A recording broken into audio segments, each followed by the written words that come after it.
Future సిటీలో plot కొనండి. Future లో మీరు కోటీశ్వర్లుగా మారే అవకాశం కోసం వెంటనే మాకు కాల్ చేయండి. నమస్కారం. కార్తీక పురాణం 14వ రోజు పారాయణలోకి వచ్చాం.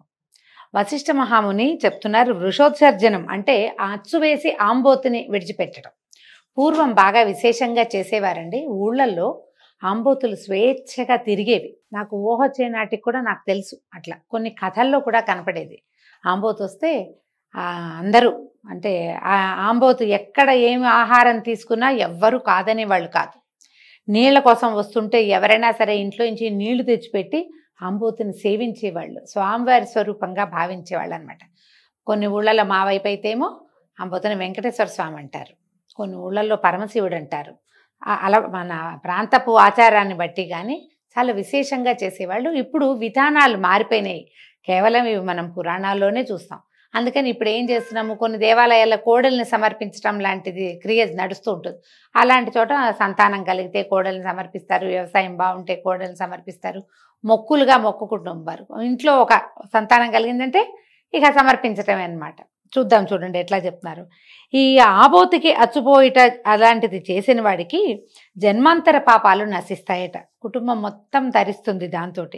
కార్తీక వ్రతము మనుష్యలోకమందు దుర్లభం అంటే సులభంగా ముక్తినిచ్చేది. చేయగలిగితే కనుక సాంగంగా ఏమేం చెప్పబడ్డాయో అవన్నీ ఒకసారి చేస్తే చాలా రకాల పుణ్య ఫలితాలు లభిస్తాయట. పితృప్రీతిగా వృషోత్సర్గం చేయువానికి 1,000,000 మార్లు గయాశ్రార్థం చేసిన ఫలితం కలుగుతుంది. స్వర్గంలో ఉన్నటువంటి పితరులు మన వంశమందు ఎవడైనా ఒకడు కార్తీక పౌర్ణమి నాడు నల్లని గిత్తని విడిచినట్లయితే మనం తృప్తి పొందుదుమని కోరుతూ ఉంటారట. స్వర్గంలో ఉన్న పితృలోకాల్లో ఉన్నవాళ్ళు అనమాట. కార్తీక పౌర్ణమి నాడు ధనవంతుడు కానీ దరిద్రుడు కానీ కార్తీక పౌర్ణమి రోజున వృషోత్సర్గము చేయని వాడు యమలోకమందు అంధతామిష్టం అనే నరకాన్ని పొందుతాడు. అయితే మొత్తం ఉన్న వాళ్ళందరూ గిత్తలను విడిచిపెడితే ఎలాగండి, అన్ని గిత్తలు రోడ్ల మీదే ఉంటాయి కదా, ఇలా అనిపిస్తుంది. అందుకని ఏం చెప్తారంటే ఆ క్రియ మాత్రమే చేయిస్తారు. అందరూ కలిసి గ్రామం అంతా కలిసి ఒక్క గిత్తని విడిచిపెట్టినా సరే, ఒక దేవాలయానికి వెళ్ళే భక్తులు అందరూ కలిసి దేవాలయానికి ఒక్కటి సమర్పిస్తే అందరికీ ఆ ఫలితం లభిస్తుంది. ఇది విశేషంగా పూర్వం చేసేవాళ్ళు అనమాట. అయితే ప్రతి సంవత్సరం తద్దినం పెట్టంటే తిథులు నిర్వహిస్తాం కదా, పితృ కార్యాలు నిర్వహిస్తారు. దాంతో అది ప్రతి సంవత్సరము పెట్టినా కూడా పితరులకు తృప్తి ఉండదు. కానీ అంటే ఉంటుంది, సరిపోదన్నమాట. కావలసినంత కావాలంటే వీళ్ళకి ఏం చేయాలట, గయాశ్రార్థము వృషోత్సర్జనము, ఇవి రెండు చాలా విశేషమట. ఈ కాశీ అవి యాత్రలకు వెళ్తున్నారు, ఇప్పుడు సులువైంది కదా మనకి, ట్రాన్స్పోర్టేషన్ ఈజీ అయిపోయింది. హాయిగా ట్రైన్ ఎక్కితే వెళ్ళిపోతాం, ఫ్లైట్లు ఎక్కితే వెళ్ళిపోతాం. ఒక రోజులో ఇవాళ పొద్దున వెళ్ళి రేపు పొద్దున్న తిరిగి వచ్చేలాగా అయిపోయింది కాశీ ప్రయాణం. అలాంటప్పుడు ఈ గయా అక్కడికి వెళ్ళినప్పుడు తప్పకుండా శ్రార్థ విధిని కనుక నిర్వహిస్తే పితృలోకాల్లో ఉన్న పెద్దవాళ్ళు సంతోషిస్తారు. దానివల్ల ఉత్తరోత్తర కుటుంబంలో చాలా అనర్థాలకి గండిపడుతుంది, ఇబ్బందులు లేకుండా ఉంటాయన్నమాట. చాలా మంచిది. వృషోత్సర్గం కూడా దాంతో సమానమైందనమాట. కాబట్టి కార్తీక పౌర్ణమి నాడు వృషోత్సర్గము సుఖాన్ని ఇస్తుంది. అనేక మాటలు చెప్పటం ఎందుకు, కార్తీక మాసమందు అన్నిటికంటే పుణ్యఫలప్రదమైంది ఏమిటంటే దేవరుణ మనుష్యరుణ పితృగణ రుణముల నుంచి విముక్తుడవుతాడు. ఈ సమయంలో గనక ఫలదానాన్ని గనక చేస్తే, పళ్ళు విశేషంగా దానం చేస్తే వాళ్ళకి దేవ పితృ ఋషి రుణాల నుంచి విముక్తి లభిస్తుందట. తర్వాత ఇంకోటి చెప్తున్నారు, కార్తీక పౌర్ణమి నాడు దక్షిణతో కూడా ధాత్రి ఫలాన్ని దానం ఇచ్చేవాడు సార్వభౌముడవుతాడు. అంటే ఉసిరి పళ్ళని, ఉసిరికాయలని ఆమలకము లేదా ధాత్రి అంటారు, వాటిని కనుక దానం చేస్తే కూడా సార్వభౌముడవుతాడు. అంటే వాడు ఉన్నటువంటి పదవిలో ఇంకొంచెం ఉత్కృష్టమైన పదవి లాభం వస్తుందన్నమాట. అనగా అంత భూమికి ప్రభు అవుతాడని చెప్తున్నారు. కార్తీక పౌర్ణమి నాడు దీపదానాన్ని ఆచరించేవాడు విగత పాపుడై పరమపదాన్ని పొందుతాడు. దీపదానం కూడా చేసుకోవచ్చు. కార్తీక మాసమందు దీపదానం చేసేవాడిటువంటి వాడి యొక్క మనోవాకాయకృత పాపములన్నీ నశిస్తాయి. లింగదానం, ఎవరికైనా శివలింగాన్ని దానం చేసినా కూడా ఈ జన్మమందు అనేక భోగాలు అనుభవించి ఉత్తర జన్మమందు సార్వభౌముడవుతాడు. పాపాలు నశించి పుణ్యాలు కలుగుతాయి. ఈ లింగదానం కాకుండా మిగిలిన ధర్మాలన్నీ చేసినా కూడా ఈ మొత్తం అన్నీ పోవట. ఈ లింగదానము లేదా సాలగ్రామ దానము విశేషంగా చేయాలి.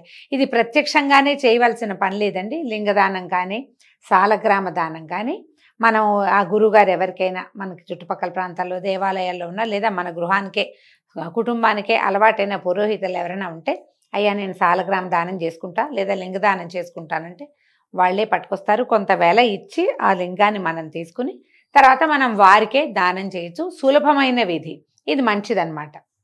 తర్వాత ఇంకేం చెప్తున్నారు, కార్తీక వ్రతము అనంత ఫలప్రదము. సామాన్యంగా దొరకంది కనుక కార్తీక మాసమందు పరాన్నము భుజించుట, పితృశేషము తినకూడని వస్తువుల్ని భుజించటము, శ్రాద్ధాన్నము సేవించడం అంటే భోక్తగా ఉండటము, తిలదానము, ఈ 5టిని విడిచిపెట్టాలి. మరి కార్తీకంలో ఎవరికైనా తద్దినం వస్తే అప్పుడు వాళ్ళ ఇంటికి వెళ్ళొద్దా అంటే కనుక మీరు వ్రత నియమం పెట్టుకుంటే, మనకి నియమం ఉండి ఈ నెల రోజులు నేను కార్తీక వ్రతాన్ని ఆచరిస్తాను అని నియమం పెట్టుకున్న వాళ్ళు మాత్రం శ్రాద్ధాన్నానికి వెళ్ళకూడదు, తిలదానం తీసుకోకూడదు, పితృశేషం ఎవరింట్లోనూ తద్దిన భోజనం చేయకూడదు అనమాట.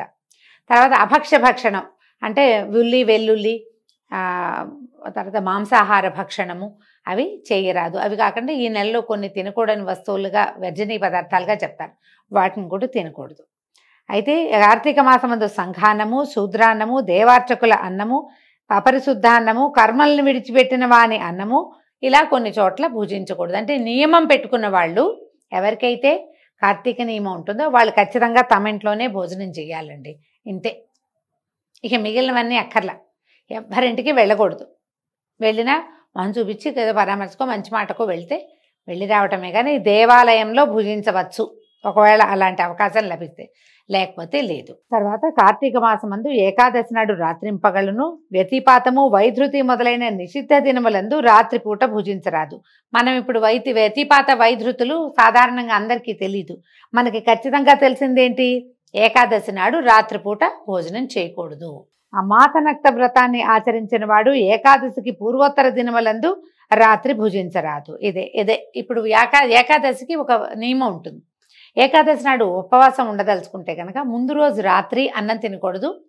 ఏకాదశి మనం ఉపవాసం ఉంటాం, ద్వాదశి నాడు ఉదయం పారణ చేస్తాం, చక్కగా సాంగంగా అనే పదార్థాలు భుజించినా కూడా మళ్ళీ ద్వాదశి నాటి రాత్రి కూడా భోజనం చేయకూడదు, ఫలహారం తీసుకోవచ్చు. ఇట్లా 5 పూటలు అన్నమాట, ఇంచుమించుగా 5 పూటలు అన్నదా పోనీ 4 పూటలు అనండి. ఏకాదశి మొత్తం రోజు, ముందు రోజు రాత్రి, తర్వాత రోజు రాత్రి భోజనం చేయకూడదు అనమాట. ఈ మాసనక్త వ్రతం ఆచరించే వాళ్ళు అంటే ఈ నెల అంతా కనుక మనం ఇట్లా పగలు భోజనం చేయకుండా రాత్రి భోజనం చేసే విధి కొంతమంది పెట్టుకుంటారు. నక్తం అంటాం కదా, కార్తీక నక్తాలు. ఈ నక్తాలప్పుడు ఏకాదశి నాడు మాత్రం రాత్రిపూట కూడా తినకూడదు, పూర్తిగా ఉండాలంటే ఈ నెల అంతా రాత్రి తింటాం కదా, ఏకాదశి నాడు రాత్రి అన్నం తినచ్చా అంటే ఏకాదశి నాడు పనికిరాదు, అదే వివరంగా చెప్తున్నారు. అప్పుడు ఛాయానక్తం చేయాలి కానీ రాత్రి భోజనం చేయకూడదు. ఛాయానక్తం అంటే ఏం చేయొచ్చు, మన నీడ మనం ఎండలో వాకిటి వైపు సూర్యుడి వైపు నిలబడితే మన పొడుగుకి రెట్టింపు కొలత ఎప్పుడు వస్తుందో, ఇంచుమించు 3-3:15 వస్తుందండి మధ్యాహ్నం, అప్పుడు ఆ సమయంలో ఏదైనా తీసుకోవచ్చు అనమాట. ఈ నిషిద్ధ దినాల్లో ఇవన్నీ, ఇది నిషిద్ధ దినాలు గృహిణి ఎల్లప్పుడూ యతికి వీళ్ళందరికీ కూడా విహితమే. ఈ ప్రత్యేక రోజుల్లో ఆడవాళ్ళు ఇలా తినకూడదు. యతులకి ఎప్పుడూ నియమం, అంటే సన్యాసం తీసుకున్న వారికి వారి పద్ధతులు వాళ్ళకు ఉంటాయండి, వాళ్ళ ప్రకారం వాళ్ళకి పురాణంలో ఏం చెప్పబడిందో ఇంకా అదే చేయాలట. సమస్త పుణ్యాల్ని ఇచ్చే కార్తీక మాసమందు నిషిద్ధ దినాల్లో భుజించేవాడి పాతకాలు అనంతమైతే పాపాలు పెరిగిపోతాయి. అందుకని ఏ రోజులో తినకూడదు అని చెప్పారో ఆ రోజు తినకూడదు. కాబట్టి విచారించి ఆలోచించుకుని స్థిమితంగా కార్తీక వ్రతాన్ని ఆచరించాలి. కార్తీక మాసంలో తైలాభ్యంగనము అంటే నూనె రాసుకుని నలుగు పెట్టుకుని స్నానం చేయటము, దివా నిద్ర పగటిపూట నిద్రపోవటము, కంచు పాత్రలో భోజనం చేయటము, మఠంలో ఎక్కడైనా భోజించటము, ఆ తర్వాత గృహమందు స్నానము అంటే ఇంట్లో స్నానం చేయటము, నిషిద్ధ దినములందు రాత్రి భోజనము, వేదశాస్త్ర నింద ఇవి చేయకూడదు. కార్తీక మాసమందు శరీర సామర్థ్యం ఉండి కూడా గృహమందు ఇంట్లో వేడి నీళ్లతో స్నానం చేస్తే కనుక ఈ స్నానం కళ్ళుతో స్నానం చేసిన దాంతో సమానం. చన్నీళ్ళు పోసుకోగలిగే శక్తి ఉంటే, ఆరోగ్యం ఉంటే శుభ్రంగా చన్నీళ్ళు పోసుకోవాలి. మనకి దగ్గరలో ఎక్కడైనా కాలవో, చెరువో, బావో, లేకపోతే ఓ కొట్టుడు పంపో, ఓ దిగుడు బావో, లేకపోతే నదో ఉన్నప్పుడు అక్కడికి వెళ్ళి స్నానం చేయాలి. కానీ నీకు అవకాశం ఉన్నా కూడా ఇంట్లోనే వేడి నీళ్ళు పోసుకుంటా అంటే పాపాలు పెరిగిపోతాయి, అవేమో కళ్ళుతో స్నానం చేసినట్టు అవుతుంది. మీ అవకాశాన్ని బట్టి చేయండి, కానీ ఇది చెప్పబడింది అనమాట.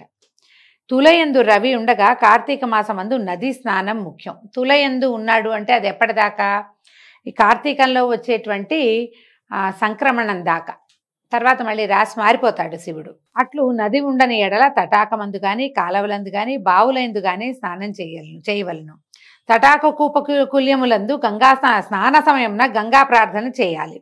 గంగ ఎందును, గోదావరి ఎందును, మహానదుల ఎందును అలాంటప్పుడు ఇంకా సన్నిధి అవి లేనప్పుడు అవి వాటిలలో స్నానం చేసేటప్పుడు ఏం మంత్రం చెప్పుకోకల, స్నానం చేస్తే సరిపోతుంది. గంగా గోదావరి మొదలైన నదులు సన్నిధిలో లేనప్పుడు, మనకు దగ్గరలో గంగ లేదు, గోదావరి లేదు, అప్పుడు తటాకంలో చెరువులో కానీ దిగుడు బావిలో కానీ బావి స్నానం, బావి నీళ్ళు తోడుకుని నెత్తి మీద పోసుకోవడం కానీ చేయొచ్చు అనమాట. తర్వాత కార్తీక మాసమందు ప్రాతస్నానం ఆచరించిన వాడు నరకమందు యాతనలు అనుభవించి తర్వాత చండాలుడై పుట్టును. కార్తీకంలో పొద్దున్నే స్నానం చేయాలి, ఇది నియమం. గంగాది సమస్త నదులను స్మరించి స్నానం చేసి సూర్యమండల గతుడైనటువంటి హరిని ధ్యానించి హరి చరిత్రను విని గృహమునకు వెళ్ళవలను. ఇది ఎప్పుడు మనం ఒకవేళ అక్కడ బయటికి వెళ్ళినప్పుడు స్నానానికి. పగలు చేయదగిన వ్యాపారములన్నిటినీ చేసుకుని సాయంకాలం తిరిగి స్నానం చేసి ఆచమనం చేసుకుని పూజాస్థానమందు పీఠముంచి దాని యందు శంకరు నుంచి పంచామృతాలతోనూ ఫలోదకములతోనూ కుశోదకములతోటి అంటే దర్భ వేసిన నీళ్ళనమాట మహాస్నానం చేయించి షోడశోపచారాలతోటి పూజించాలి. తర్వాత శంకరుని ఆవాహన చేయవలను. ఆ తర్వాత చెప్తున్నారు షోడశోపచారాలు ఎలాగో చెప్తున్నారు చూడండి.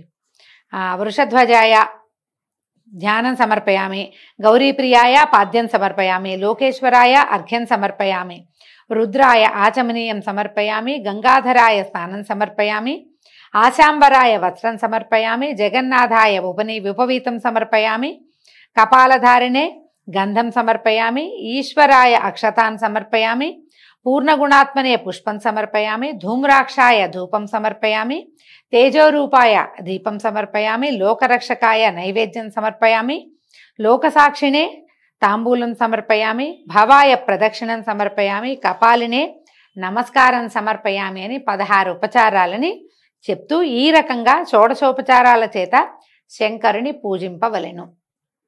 మన దగ్గర ఈ పుస్తకం ఉంటే పెద్ద శ్లోకాలు స్తోత్రాలు లేపైనా ఈ నామాలు చెప్పుకుని సేవించుకోవచ్చు అన్నమాట. పైన చెప్పిన నామాలతో భక్తితో పూజించి మాసమంతా సహస్రనామాలతో నిత్యము పూజించి పూజావసానమందు పార్వతీకాంత దేవేశ పద్మజాచ్యాంఘ్రి పంకజ అర్ఘ్యం గృహాణ దైత్యారే దత్తం చేత ఇదముపాపతే అని మంత్రంతో అంటే ఒక శ్లోకం రాశారండి. దీంతో అర్ఘ్యం ఇవ్వమన్నారు. ఇట్లా భక్తితో చేసేవాడికి ముక్తి కలుగుతుందట, సంశయం లేదు. శక్తి కొలది దీపమాలను సమర్పించి శక్తివంచన చేయక బ్రాహ్మణులకి దానం చేయాలి. ఈ ప్రకారం కార్తీక మాసమంతా బ్రాహ్మణులతో కూడి నక్తవ్రతం చేయువాడు 1000 సోమయాగములు, 100 వాజపేయ యాగములు, 1000 అశ్వమేధ యాగములు చేసినటువంటి ఫలితాన్ని పొందుతాడు. కార్తీక మాసమందు ఈ ప్రకారంగా మాసనక్త వ్రతాన్ని ఆచరించేవాడు పాపములను సమూలంగా పరిహరించుకుంటాడని నారదాదులు చెప్పారు. కార్తీకమందు మాసనక్త వ్రతం వల్ల పుణ్యము అధికమవుతుంది, సమస్త పాపాలు నశిస్తాయి, ఇందులో సందేహం లేదు. కార్తీక మాసంలో చతుర్దశి దినమున పితృప్రీతి కొరకు బ్రాహ్మణునకు భోజనం పెట్టిన ఎడల పితరులంతా సంతోషిస్తారు. కార్తీక మాసమందు శుక్ల చతుర్దశి దినమున ఔరసపుత్రుడు తిలతర్పణం ఆచరించిన ఎడల పితృలోకస్తులైన పితరులు తృప్తి చెందుతారు. అంటే శుక్ల చతుర్దశి పౌర్ణమికి ముందు రోజు కనుక చేస్తే ఔరసపుత్రుడు అంటే సొంత కుమారుడే చేస్తే కనుక ఈ తిలతర్పణాన్ని చేస్తే పితరులకి తృప్తి కలుగుతుందట. చతుర్దశి నాడు ఫలదానాన్ని ఆచరించే వాడికి సంతానానికి ఏ సమస్యలు రావు.